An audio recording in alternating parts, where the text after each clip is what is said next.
invested rupees 8x or and 2x at the 50% simple interest and at 8% compound interest for 2 years respectively. Difference between the simple interest and compound interest received after 2 years is rupees 820.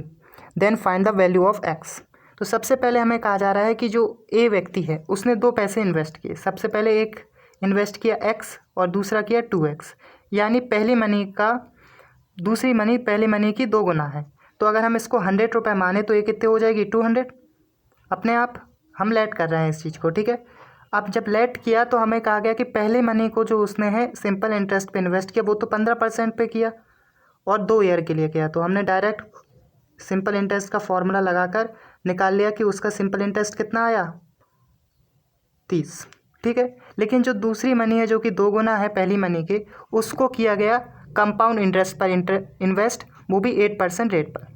अब जब 8% rate पर हम इसे invest कर रहे हैं हमें interest कितना मिलेगा अब हमें वो निकालना है, ठीक है। तो अगर हम मान लें 8% को फ्रैक्शन में बदलें तो ये हो जाएगा 8/100। इसको काटेंगे तो ये हो जाएगा, काटते नहीं है डायरेक्ट लिखते हैं, 100 का हमें पहले साल कितना मिलेगा 108 और दूसरे साल भी 100 का कितना मिलेगा 108। तो इनका करते हैं ऐसे में मल्टीपल, तो ये हो जाएगा 10,000 और जब इन दोनों का मल्टीपल करेंगे तो आएगा 11,664, ठीक है। ओरिजिनली हमने अपनी वैल्यू कितनी मानी 200, तो ये इसके कितने टाइम्स है 1/200 टाइम्स, ठीक है। 2/100 टाइम्स। जब 2 का इस अपॉन 100 का मल्टीपल इसमें करेंगे तो हमें क्या मिलेगा 200, ठीक है। तो इसका भी हम क्या निकाल लेंगे 2/100 टाइम्स।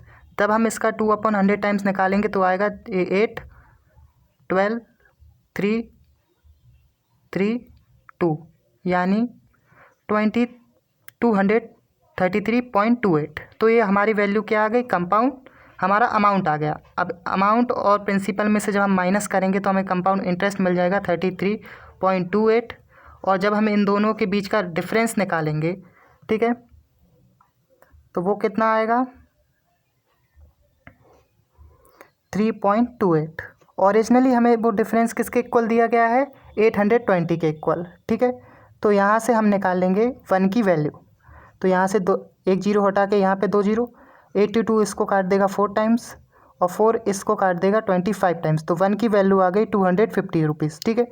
अब हमें निकालना है 100%, तो 100 की वैल्यू क्या हो जाएगी 25,000। तो ये हमारा क्या हो गया एक्स की वैल्यू।